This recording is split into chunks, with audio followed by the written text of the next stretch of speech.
Welcome to Risk Engineers Talk Governance.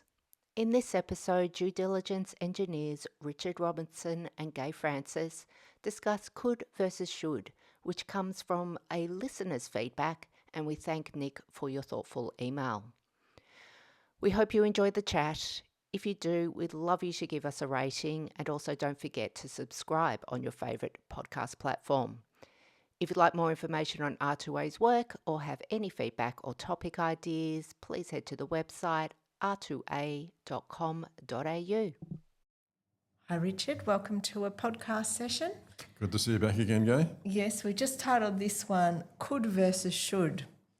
And we have been asked could versus should what, but we'll hopefully come to that as the podcast continues. And it really comes out of an email and submission that was sent by him to R2A by Nick. So thanks, Nick. And he pointed us in the direction of a case that came out, which was SKM Services Proprietary Limited versus Magistrates Courts of Victoria and Annual. And it's a determination relating to reasonably practical, and there was a lot of discourse around or discussion around the words could versus should. And he's actually pointed us to an article by Clayton Utz, and we'll put that on the bottom of this podcast as well, which is a really interesting discussion about a court making a decision of what could have been done versus what should have been done. Well, it was a magistrates court and it got overturned on appeal. That's the point. And that distinction and the drawing out of that distinction was pulled out. Now, we find it interesting because we obviously give these sort of briefings, and it's been based on a lot of legal input that we've been given. And it's probably fair to say as engineers, we just sort of hold up the mirror and say the words, but sometimes not necessarily understanding exactly why the lawyers are telling us that way. And this particular one pops up because and this is just the way we normally say it in our courses when talking about a common law action in particular. You see, something bad's happened, and what happens is that all the experts pop up after the event, and with the advantage of hindsight, the experts say what could have been done, if it had been done, would have stopped it going wrong.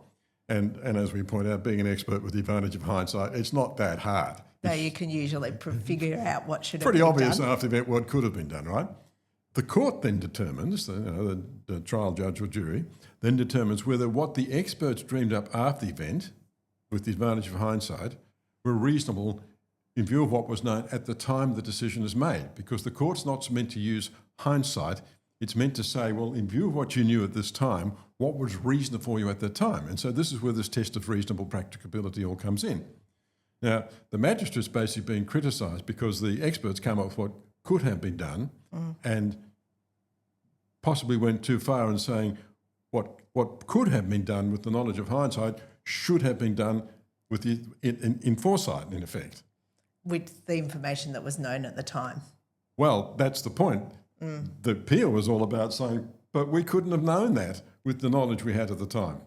And so the question of what should have been in place as opposed to post-event what could have been in place causes the confusion. And when you have a magistrate being overturned, I mean, we're engineers, okay? We don't spend our life in court. We just bob up every now and then and For help. some of these cases. And we always make the point that if you're an organisation, I mean, our preferred modus operandi for any consulting work we do, which sort of non-pluses quite a few people, is to say, well, here's what we believe the process ought to be. So what we want you to do is to get your lawyers to agree in advance that this is the right way to do it. You might recall we did the hazard and risk analysis for the EIS for Western Sydney Airport. We weren't going to touch the job till the Australian government solicitor agreed with our approach. Yeah. So it comes back to that due diligence and governance approach, doesn't it? And I always say to our clients, I think it's more important to document why you're not going to do something. Correct. As to why you are going to do something. And that leads to that reasonably practical sort of argument at the time. This is the knowledge we had. These are the constraints we were working in. These are the controls we thought we would put that are available at the time. And these are why we're going to do these ones and not these ones. And that's why we always make the point that at the end of your workshop session, and that's why you can't go doing risk assessments in isolation by one person just signing off on a target level of risk or something. It's got to be a workshop group where you have assembled the best available knowledge you can in a room. You've gone through a structured process to work out what the issues of concern are and what the possible controls could be. and then in the circumstances you work out what should be. So you're really putting together your pre-court argument if anything happens to go wrong. Yeah, that's what due diligence is about, because due diligence is not an engineering concept, it's the legal concept. Yeah. And that's the whole point. But the really important thing is that designers have to do this now. And if the designers get it right, then your directors, by the by, who are generally happy with the outcome, are protected as well from this criminal manslaughter business, which is obviously absolutely liability aspect. Which, I mean, if you talk to an engineer, that's a secondary aspect. But if you're a director, perhaps not. Oh, probably your primary aspect. Oh, and that was the other point we made to those young engineers. You said, if you any design that you do or any work that you do it in such a way that you possibly demonstrate due diligence, you're worth your weight in gold to your organisation, and those directors are really pleased to see you. It's really worth getting right.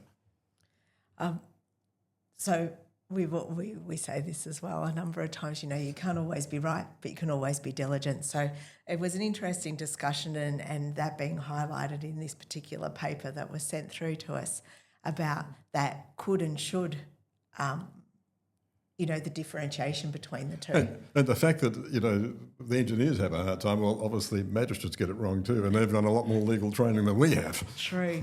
But if you go down the due diligence approach that we suggest you do, and you do document why you're not going to do something and you waive it by your lawyers when you're finished, it's a worthwhile thing, because if the lawyer gets it, yeah. And we sort of say this, lawyers don't like signing off on things, but if the lawyer sits back and looks relaxed with what you've done, they're usually comfortable. They're comfortable. They can explain it in court if they need to after the event, and you've been diligent. Whereas if your lawyer sits forward and looks anxious, and that will probably be the case if you've got a single designer just signing off. Yeah. As we've said in the past, we're a bit wary of the registration of engineers. I mean, no Engineers Australia and so forth wants it from the point of view of enhancing the reputation of engineers, this, that, and the other thing. But when we look at it, it does seem to have the overtones of this makes it easy to get an engineer if it's the engineers. It's a blame thing if the engineer is willing to sign off at it. And you might recall that job, which perhaps I won't talk about, where we got hauled in when there was a fight between the insurer and the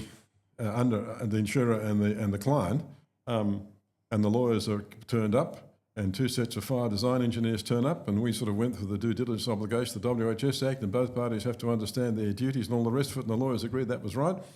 And therefore, the design concept was put forward, which the engineers could sign off on. Otherwise, the engineers were required to sign off on the whole decision-making process, which they simply weren't in a position to do. I remember one of those engineers said, good thing you guys turned up, because we were going to walk. Yeah, yeah.